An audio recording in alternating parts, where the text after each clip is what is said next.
Hello, everybody. Welcome to another episode of Three at the Back, where football, culture, and passion collide. We're going to dive into this game that brings everybody together. I'm Ali, and I'm here with Franz and David. Welcome, guys. Hello, hello, welcome back. What's going on? Another episode. We have a lot going on this week, guys. So, David has some clips from the two games he actually visited. He will share his sights, his insights about the game.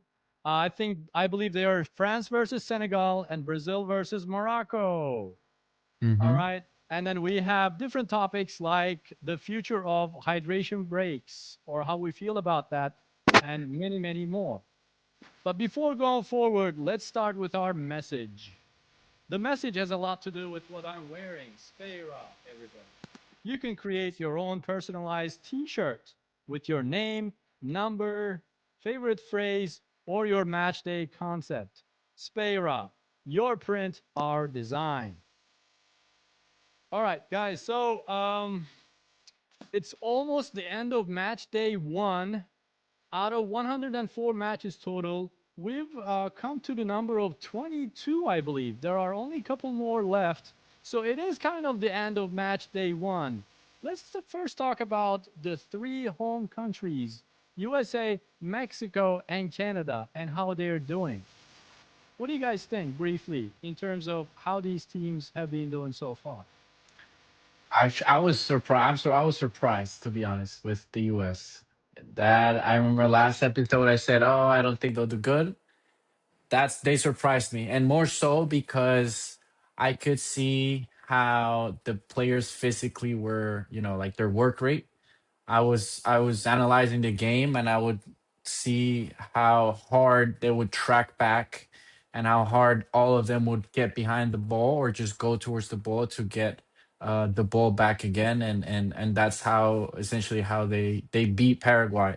They were much more ready physically, and you could just see it. Um, yeah, I was surprised by that. Yeah, I'll tap into that. I think I was surprised at how poor Paraguay was, unfortunately. Hmm. Yes, kudos to the US and also Chris Richards. 100% passing rate. This is a World Cup, record. So, kudos to him and the whole US team. But I felt like Paraguay didn't really show up to do anything. And I guess the pressure was on for the US and they delivered on game one. I I I was surprised, but happily surprised, obviously. But Yeah. yeah, I think Canada. I mean, unfortunately, Canada did not deliver. I think there was a lot of expectations. I think Canadians are really upset. At least my Canadian friends, they expected a win. They were like, it's Qatar. Like, what? Why? So that was pretty bad. Mexico, on the other hand, I think the performance is okay, but I think all Mexican fans demanded a little extra more from them. But U.S. was the major winner in terms of home side advantage. Mexico also won their game, first game, did okay, I believe. I think with Canada, they played against Bosnia, didn't they? And it was 1-1. No? Am I mistaken? Um, I think they, out of them, but Canada seems to be the only one that tied, but it was a really rough game. And in the second half, they were behind, and they actually did really well by scoring the goal. It was a really tough and rough game. I just Physical, like the yeah, attitude. yeah. I like the attitude that Canadian team had against a team like Bosnia. With the U.S., uh, I don't know. I was not expecting this either. Home advantage. They use the home advantage so well. The performances of Pulisic. I think Pulisic changed a lot with the game in terms of the fate of the game. What was going on? An earlier goal around minute 7, an own goal. The pressure from the whole stadium. I also felt that from where I was watching it. McKennie was good.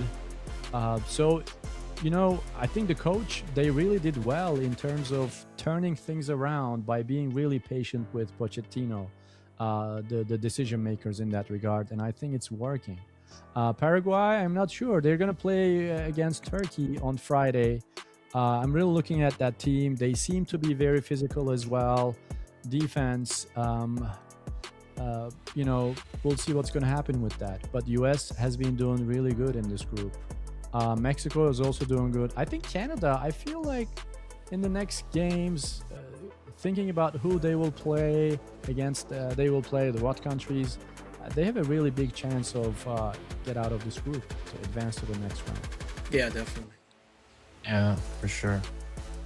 Wow, that's cool. So that's, you know, let's see what's going to happen with the home teams. This is a big tournament. By the way, we also added someone new to our team. Our chief football officer, Gizmo. He'll be joining us with his expert analysis, everybody. But it's going to be whenever he feels like it. We don't really know when. We don't really question him. I'm here for the snacks. Meow. Gizmo. So, Gizmo, our football officer. All right, now we're going to talk about a couple different things with David. You've been out there on the field, my friend, with Yeah. a lot of games in New Jersey, where we are, MetLife. France versus Senegal, Brazil versus Morocco first, and then France versus Senegal. We're showing the clips right now. In the eyes of those, tell us about how this experience was for you for both matches. Well, it's been really good. For those everyone out there, I've been working security. So for the Brazil Morocco game, I was doing the VVIP entrance area. So where all the players, ex-players, and families, and you know, like people from the government, I would say, that would just come in from those countries would come in through. So it was a great thing. They would just come by, and then I would just have to walk some of them over. But it was actually really cool to, you know, be kind of like in the same room.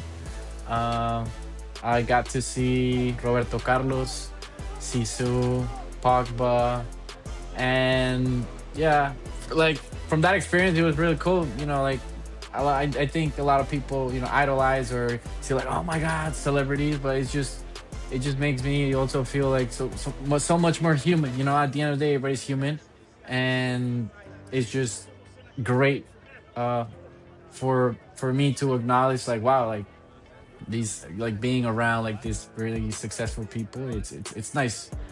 But from the game, the atmosphere was amazing. All the Brazilian, you know, like fans in the Brazil Morocco game, all the Brazilian fans before the game were like, you know, like outside with the drums. People were happy. Everybody was taking pictures. So it just, I really like to see, and it also allows me to like see the World Cup is not only like the games, you know, like the World Cup is like the blending of different cultures, and it's just beautiful for me to watch and be a part of, you know, outside of the games. For the France and France and Senegal game, I was able to be inside of the stadium. So for the Brazil Morocco, I was more outside because the entrance is on the outside. But for the France Senegal, I was inside, and I got lucky. I was on break. I took my phone out. I was watching a game, and then right when France was about to score the first goal, I was recording. I saw Mbappe make that diagonal run. Number 3 defender for Senegal was sleeping. He didn't mark correctly. Slip through, goal, and it was amazing. Everybody was, you know. It's just different, the atmosphere when you're there. You're a man of football coaching. You played football as well. What is it like, especially in the eyes of France versus Senegal game, like being there right by the field, watching? It's not like watching a TV type of, you know, the game on the TV type of an experience where we're limited by seeing where the ball is. But how was that experience for you in the eyes of these two great teams? Yeah, I mean, well, how I like to see it more, it's like tactically where the players are. Like, I kind of like also started recording, and I saw like kind of like the run right before it happened, because Mbappe was there. He got in front of him, and then the defender from Senegal was basically squared. He slid the ball through, and then he was just through. But it's just amazing to like it's funny for me because some people scream, "Oh shoot this," but once you're inside, or like if you've really played, or understand a little bit what the players think and feel, or where their positioning are, like it's so much different. But it was great, like the atmosphere, and I like to detail everything, and kind of like read where could this pass go and all that stuff, so it's good. Wow. Wow, that's great. Thanks for sharing the clips with us as Yeah. well. Everyone, you're looking at those clips now around MetLife. There will be a lot of games at MetLife, and we actually, with David's coverage, we actually had two Yeah, matches for you right we'll there. have the final, just saying, we're gonna have the final too at the end, so all the games in MetLife will have videos for everyone. How was the traffic and everything? The traffic was on the way out was bad. I luckily, since I'm working there, I get a parking spot, but still, Mhm. like, we have to go in really early. But it's easier than when you go to watch, because it's probably more chaotic. Yeah, I was on the way to the city and I went pretty early. It was like 11 a.m. or something. And it was packed already. People were lying. I mean, the game was later in the afternoon. It was like, why are these guys so early? And I remember even the night before, I was taking pictures and I saw all the police guys getting things ready at Secaucus and the train station that leads you to the station to the stadium. And I was like, wow, man! Since the night before, day of, I mean, the thing is just 24/7 busy. Wow. For my case, I think, and I'm sharing that with you video with everybody. I didn't get to go MetLife or anywhere around there. You guys are doing good in that regard. I just went to a random plaza, parked my car, and I looked to my right, and I've seen this huge flag on the back of this car, parked car. And I looked at it because I'm like, what flag is this? And I seen Paraguay, right? The flag of Paraguay. And I'm like, okay, I have to do something like that. So I got my thing done in the store wherever I was supposed to go. I came out, waited for the owner to come out. And you guys know where I'm getting at with this. Waited for the owner. Then I started chanting, Turkey, guess what? Nobody showed up. They Nobody dissed showed you. up. They dissed you. Waited for this guy, but nobody showed up. But I think this reminded me a lot about the World Cup spirit, right? Which is Yeah. not only about what's going on in the stadiums. It just gave me the idea of spirit of the World Cup, that it could be in neighborhoods, in restaurants, in barber shops, and people carry that country with them wherever they go. Yeah, that's the culture. That's the spirit and the magic of the World Cup. Hmm. Is there anything from your end, Franz, that you'd like to share in terms of incident or moment from Yeah, no, I think last week? Because you've been doing a lot. Yeah, no, I think for me it's again handling um, VIP, VVIP, and legends. I think those are magical moments because before the match, before they reach David, they're with me, Yeah. right? And so you kind of see the calm before the storm, right? And I think for me, the pivotal moment was when Arsene Wenger came, and I mean, he's a man of football, and he was hyped up and ready to talk about the game, and he was just, sharing his insights with everyone, and it was really nice. And of course, we're seeing Gareth Bale was there.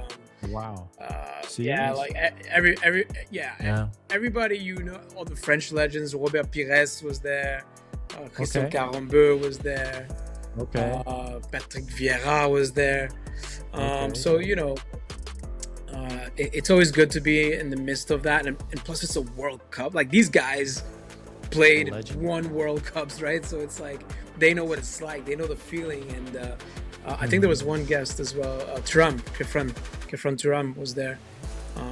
So for him to be our guest was really magical to witness that and to see that before they get to the stadium. And when they came back, I saw Mbappe's father and big smile, big happy face, and I was like, bravo, right? So, these are memorable moments and magical moments in World Cup time. Let's talk about the matches a little bit for this next section, which is more about match day one. In terms of team performances, this could be your team, the big guys, or somebody else. What is your overall observation, in terms of what you've seen? This could be France, Senegal, or another team. What would you guys like to say from that perspective? France, how was match day one for you? Have you watched a lot of games? Yeah, I mean, match day one, I try to watch every single game. At least most of the games I've watched, I've seen. Honestly, there was a lot of good games for me. There was a lot of good games. I particularly liked, I'm going to be biased, France, Senegal, obviously. USA was a pivotal moment, but I also like Japan. Japan's performance was really exciting. I told you. It was really, really exciting. I was really excited for that, and I felt like, they surprised me, man, big time. They did really well. They have the discipline and organization. Don't be underestimated by their height. Yeah. You can't. Lack of height. Yeah, no, you can't. You They can't have underestimate tiki-taka, them. man. Tiki-taka. Brazil, Morocco. How can you not talk about Brazil, Morocco? Oh yeah. What a disaster for Brazil. When it was crazy, like being like next to the stadium or like in the stadium, you when they score, like my like you feel your goosebumps? body, like the goosebumps. Yeah, it's crazy. You just feel the energy of everybody. Wah! Or like when a foul happens, it's like wah! So it's unreal. It's something that you can't really describe. But also, Morocco's a solid team. Yeah, It's a solid. Yeah. They're solid. I know. We were discussing about the new coach, what's going to happen. They were really good. I agree. They have really good players. As a team, they looked really solid. Yeah. What surprised me the most was that they actually scored first, and it was a banger. It was. Chip in. From It was the field. great. But guys, Wow, let's that's talk how about the finished it. elephant in the room. I love elephants in the room. All right, Spain had a draw. Spain, yes, they really had the disappointment. Oh, Yeah, I no, was surprised. They had the biggest disappointment. that's not my Yeah. elephant. But All right, okay, it's not. we'll go to It's Spain. not my. We'll- It's we'll- not. we'll go Okay, to Spain. talking What's about your they elephant? parked the bus. They parked the Messi bus. and his hat trick. No, Messi should have got a red card. Messi's good. I'm just they're protecting him. We should talk about that because they protect this guy. Great player, probably one of the greatest. Not the greatest, but one of. He clearly fouled the guy, and the refs did not call it. The ref on the field didn't call it. Fine, no problem. But the three eyeballs in that box with the VAR chose not to tell the ref that was a red card. And there's favoritism, and I'm just sick and tired of it. Every time it's Messi, he always gets away with that stuff. We like Messi, man. Listen, listen. Here's the thing. I was looking at his performance, right? Almost like veteran, retired age. What will he do? Will it be like the 2022, the performance? The whole team is looking at him like, what is he gonna do? Because he's like the coach on the field in that regard. It didn't look that bad, especially with the fact that I had a chance to watch Portugal's game today. Ronaldo, man, he's just walking. It's around. tough. It's tough. It's tough. really tough. It's so tough, yeah. so Argentina had really good. I think as a team they look tough and good in that regard. I'm not sure how far they will advance, but it just met my expectations in terms of what they could do in this World Cup in terms of advancing to a certain. I can't tell you like quarterfinals, semifinals, or final. But there are definitely stronger teams than them in my regard. they could still be in top 3 or 4. Yeah. So that didn't really surprise me in that regard. But what disappointed me was this game against Australia. Australia parked the bus. Wait, what They happened? parked the bus. I'm sorry. No, Could you hey, repeat don't that? give excuses, please? man. Don't give They No, no. parked the excuses. bus. I need a No, repeat. don't give any excuses. Repeat, Hey. please. Friday. We'll see. They parked the bus. These guys, they try to crack the code. They're able to do it. I know these guys who plays at Real Madrid, Inter Milan, Juventus.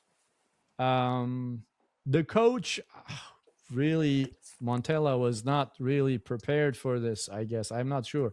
And you're not really allowed to say it that way. But they really apologize from the whole public. This is the spirit of the World Cup again. All of these good teams, when they get there, something happens to these guys, right? Something may happen to them. I don't know. Pressure. Because Australian team seem to be really prepared for this. They don't have that much ability. Creative players are not really there in their team, but they just parked the bus, waited for those moments with, what's his name, Iran Kunde, and the other fast guy in the forward. They waited for that moment. They just had a long ball, and boom, they scored. But Ali. That's We were what all shocked. We were all shocked. Ali. By the way, you will see hopefully a better one with the game on Friday in terms of this team advancing to the next round. I mean, look, let's be honest. Let's be honest. 72% possession, 30 shots. 30 with 8 only on target. I mean, I think tactically, yes, Montella was wrong. Obviously, with the type of players that he has. I mean, Turkey has Güler. I mean, how are you playing? How are you using him, right? Like, I just felt like he made him play like number 8 on the side. This guy plays in the midfield, like the number 10. He didn't play like number 10. No, Turkey There's wasn't. no number 10s anymore. Turkey wasn't the Turkey we were expecting. No, I mean like in the center, not like to the sides, right? He's not the guy that plays on the sides. Yeah, no, that. Although he did play in Real Madrid like that, but he's very creative. He could do a lot. But yeah.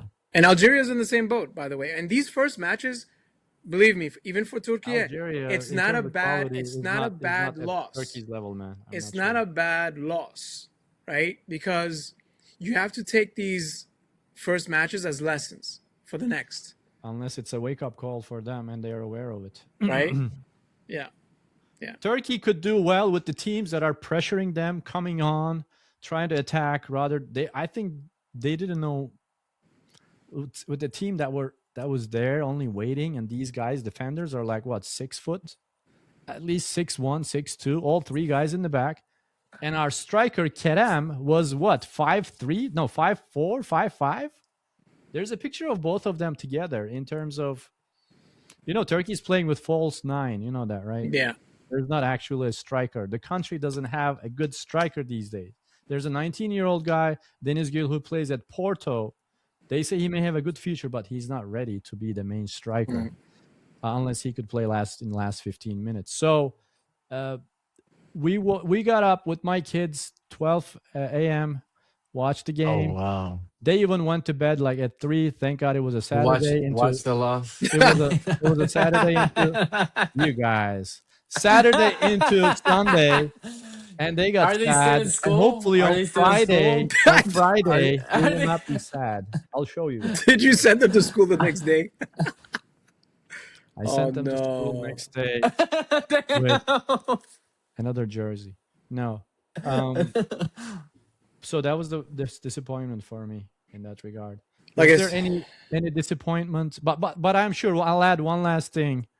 I think they seem to learn from their lessons with a team that attacks, that plays with creative players, that plays the game in the other side against Turkey. Turkey might have more spaces in the back and have really good creative players, so they could do well in that regard. Yeah. So let's see what's going to happen against Paraguay on Friday in that regard. And that's a life and death game. for Turkey, Turkey. that's a big game, guys. That's that a life game and death is. game. It's not going to be easy, I know, but that's Yeah. a life and death game. Yeah. Disappointments or any great? Let's talk about disappointments. Anything from match day 1 you'd like to add, David? Anything? I would say disappointments from what their performance is expected and what their standards are, Portugal and Spain. I'd say What happened a to Portugal? tie with Curacao, Spain, and like Portugal with Congo. You know, I think for them that's a wake up call. Now Germany, Curacao, right? Germany Curacao, Oh yeah. yeah, Germany, Korea. It was Spain, DR Congo, Spain, Cape Congo, Verde, Cabo Cape Verde. Verde. Yeah, Yeah, Cape yeah. Verde, and then Cape Verde. DR Yeah, Congo against you're right. Portugal. I think Curacao was yeah. 7-1. There's nothing. Yeah, that's a I think Germany, yeah, yeah. they're yeah, machines. yeah. Those Germans are machines. But remember, Germany thrashed Brazil, right? 7-1. So That was the biggest disappointment of my life. So, uh, Spain, I didn't watch the game. I watched the highlights after that. But Portugal, how they had let that guy do the header, like open space, was really a big shock for me. Portugal has these lapses in the defense. That guy was just open. I mean, I don't want to underestimate the power of DR Congo. I think they did really amazing. Good job. But Portugal has a lot of defensive issues, problems now. but we can't leave without talking about Haiti, guys. Haiti got robbed. They got robbed. They should have won the game. Yeah. I think, no, honestly, it's an injustice. It's an injustice, and this is the sad part about losing your first match in which at least you would have hoped for a tie. But losing in such a fashion was just this. It hurt. It hurt to see that. Now you have to play Morocco and Brazil. That's going to be tough. That's going to be tough. All right. Time for the message. So this is not just a regular T-shirt. It's actually custom made for you, everyone. Whether it's for your friends, your football team, your match day outfit, or your own personal style, you can carry your story on your T-shirt. Spera, your print, our design. All right. Let's talk about hydration breaks, guys. This is something that's been going on. Some people see it as a progress for football. Some people see it nothing but commercialization, or maybe commercial breaks in disguise. Some people think that it really breaks the whole rhythm of momentum of the players on the field. I actually read some of the comments from like Turkish players. They were complaining about it too. Does it really ruin the momentum? Should coaches get tactical advantages from these breaks? How do you guys feel about hydration breaks? France. Terrible. Terrible idea. I don't like it. It is too much like what we experience here in the United States. It doesn't make the game special anymore. It just gravitates towards more of an American style of watching sports and consuming sports. I think we're losing football. We're losing soccer. With that, I'm sure for the sponsors, for the organizations, maybe financially there's a benefit, but in the end, I think it goes back to what I was saying in the beginning. I feel like this World Cup is not for us football lovers. The only thing that's going to save it are the games. But now that you're cutting the games and changing the culture of the games, I think also it changes with tactics as well. So now, your tactics are changing, and even the commentary. We were joking the other day when I was saying I watched these games in Spanish.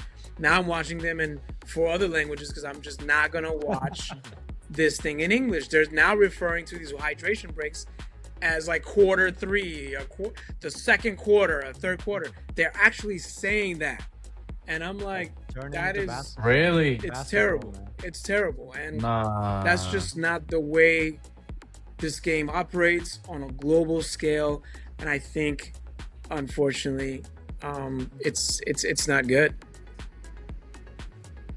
Wow, man. Rarely, surely I also disagree. Go ahead, David.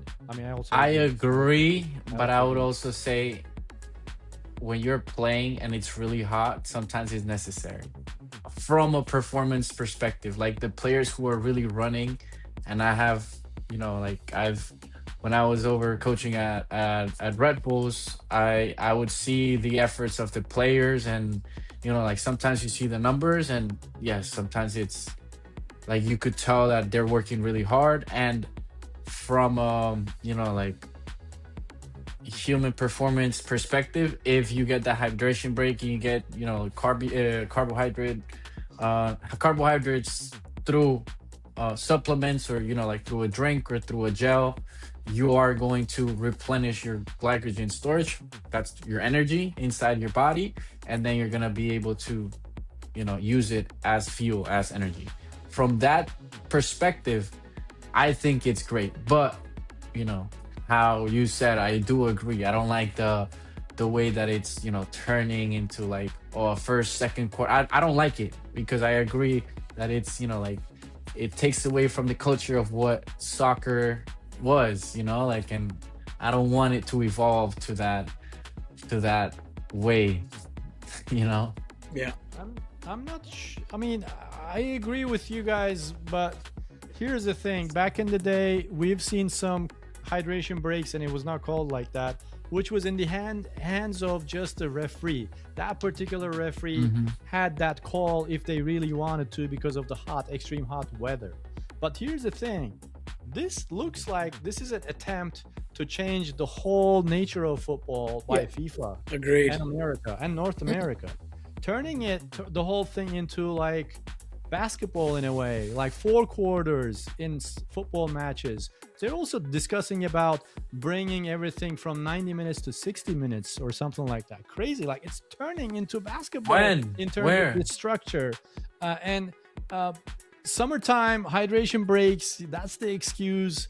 But do you know the weather in Germany or I don't know, England in July? Nobody needs anything like that. And some people make jokes about this too, like if this continues in the winter time, what are they gonna have? Tea and coffee breaks, like instead of this. So I really find it kind of, I guess I'm gonna say this, an attempt to make this a legal thing that doesn't only happen to me during the World Cup, but changing the whole game of football in that regard in the whole world by bringing hydration breaks in all of the games and maybe turning this and calling this an actual break instead of hydration break. So it could be that, unfortunately, it could be that temporary process. They I didn't do really it in don't like. Qatar, right?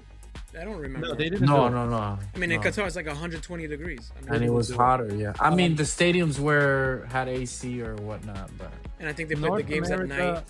Yeah. in North America, all of the games are like this hydration breaks. They're testing the waters, I guess, in terms of.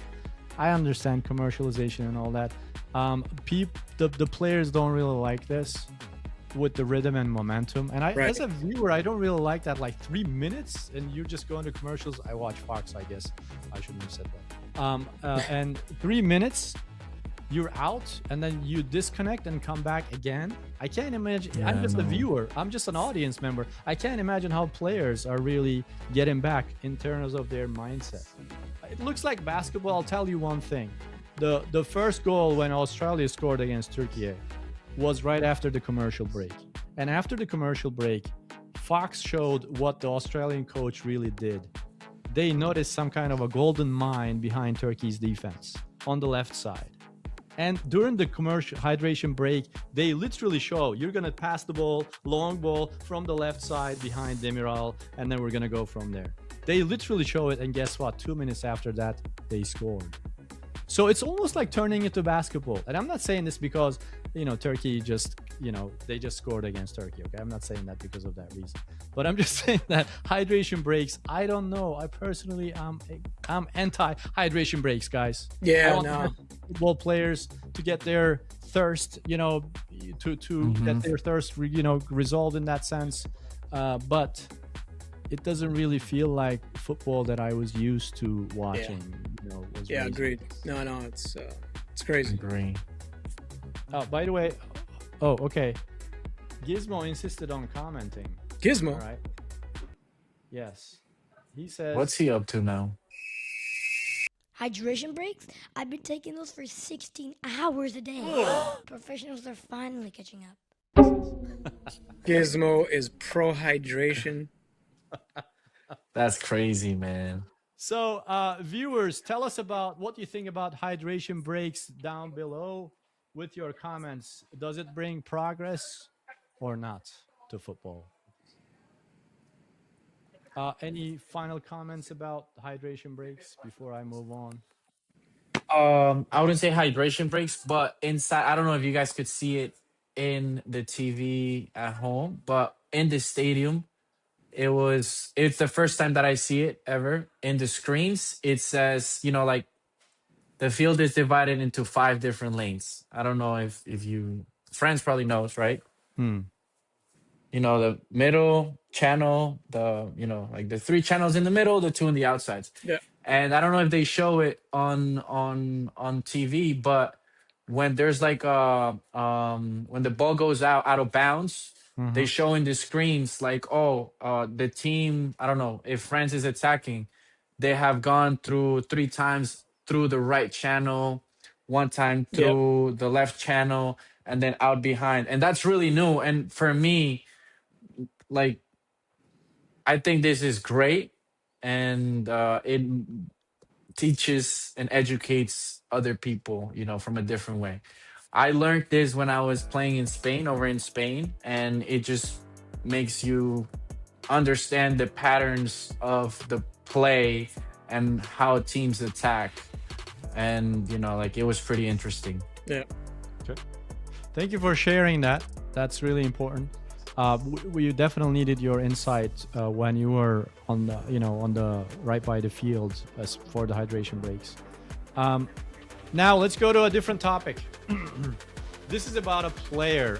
Up until the end of match day 1, I think there were only 1 or 2 game matches missing from this. But which player do you think has improved their transfer value the most? Or do you think, scouts are always walking around going to these games? Which players do you think got into their radar in this regard? Name me one. I already and know. tell us why. I already know one.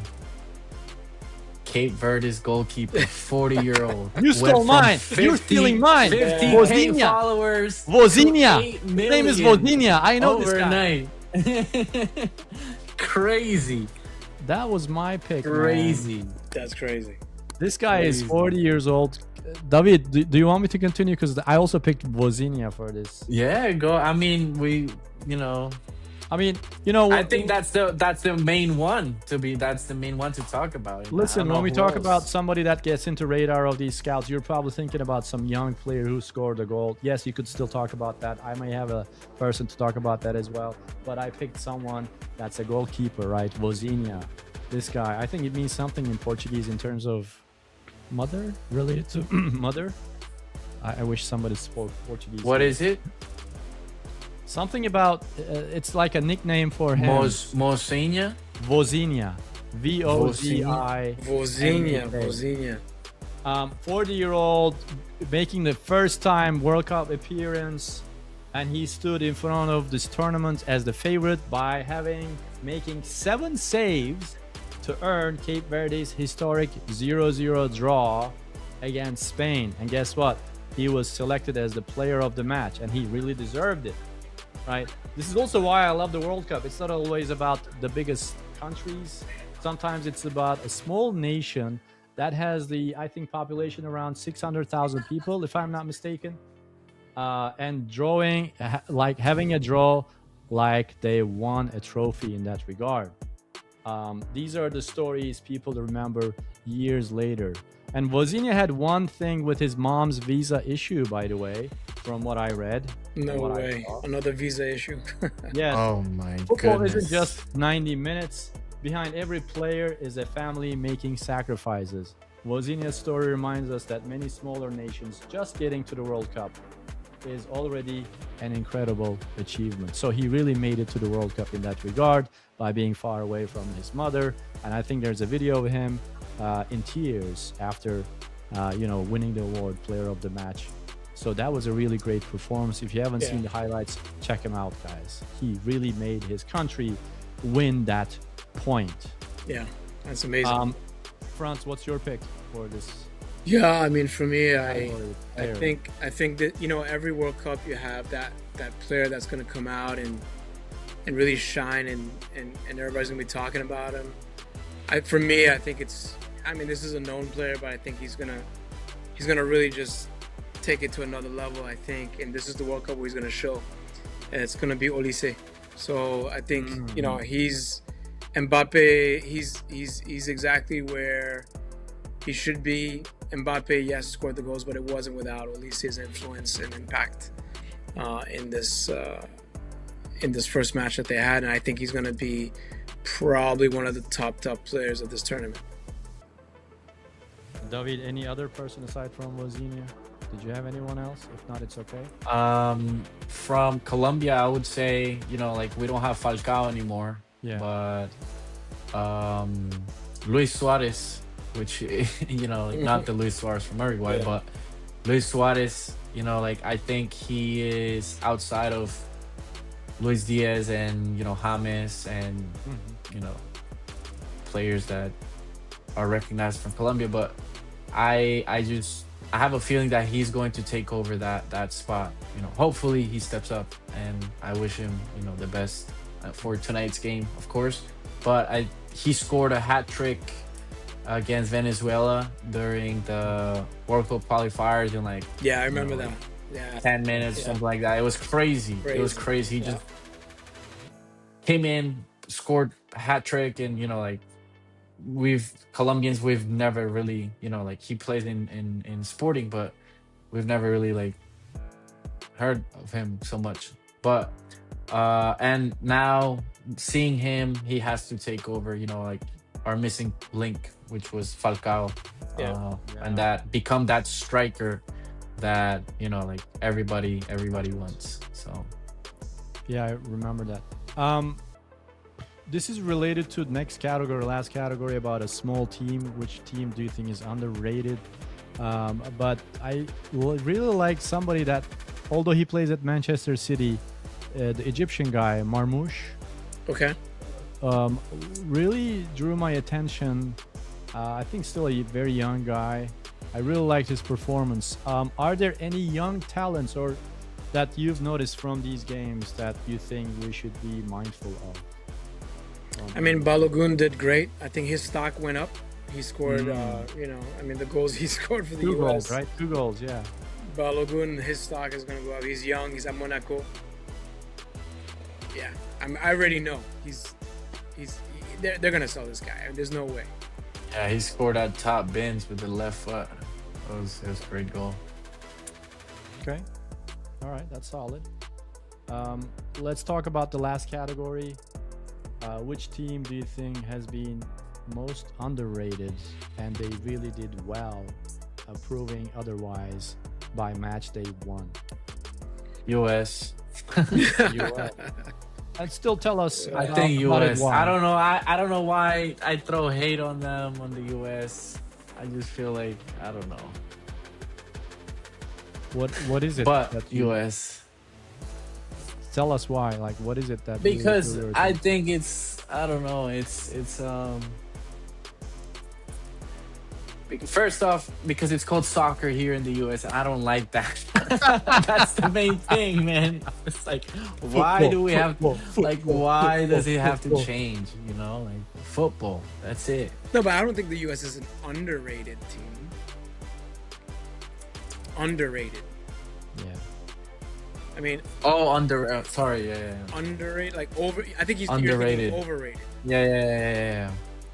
Underrated. Underrated. Underrated. Yeah. Maybe Congo with tying against Portugal. They put everything big. in there today. Yeah. DR Congo. That's big. DRC. Who knows? Underrated. Or even Cape Verde. I don't know. Cape Who Verde. knows Yeah. what I mean, will happen? yeah. I don't. They parked the bus. They parked the bus. They It was parked. They successful. survived. They survived. But that. sometimes they parked the that, bus that and put a wins captain. games. Put a captain A right there. counter, Virginia. long ball, one on one, 2v1 superiority there. You just tap in and that's how you win games. Go back and defend again. They parked the knows? bus and put a captain there. Wozinha.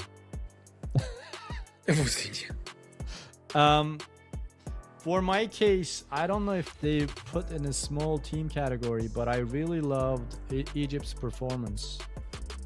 Um, and they might even be ahead of Belgium. I was not really impressed by Belgium, by the way. Yeah, Um, Belgium was. I mean, no disrespect to Lukaku, man, but seeing his big gut and everything and coming on the field, the guy is about to retire. I was so shocked to see his belly and all that. But he scored as soon as he got in. It's also about, it's also about no disrespect. He's He was a preparing to legend, be a but I'm Sunday not League sure about player. him anymore. Sunday leagues, man. Everyone was preparing. looking at his belly, man. So but he scored. Sometimes you need that experienced person on the pitch. I think like 40 or I think Iran too. Iran might be. Iran, all the obstacles they had to overcome. Yeah. I mean, Yeah. you know the story, right? yeah, they've been asked to leave again, right? No, well, no, Leave the they, country.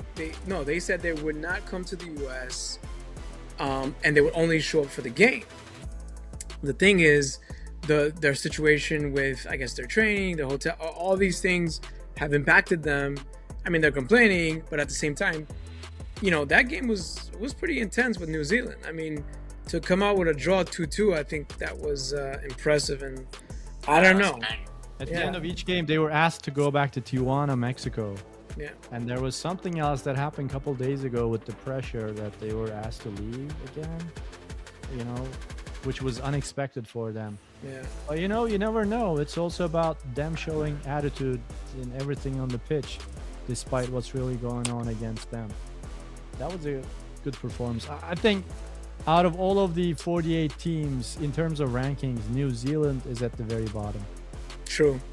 by the way. True. And I've never seen any plain jersey just like theirs, just black shirts, man. They're ranked Anyway. number 85, by the way. They're ranked 85. Yeah. Oh, they made it to the World Cup. Egypt was good. I liked South Korea, their performance. They have an important game against Mexico. I know a lot of familiar places that play in Turkish league or they played there, from their defenders to the strikers and all that. South Korea's attitude is definitely there. Egypt also. Morocco, we were expecting that, so I'm not going to put that in the underrated category. Is there any other team that drew your attention? No, I mean, I expected Sweden to take out Tunisia, but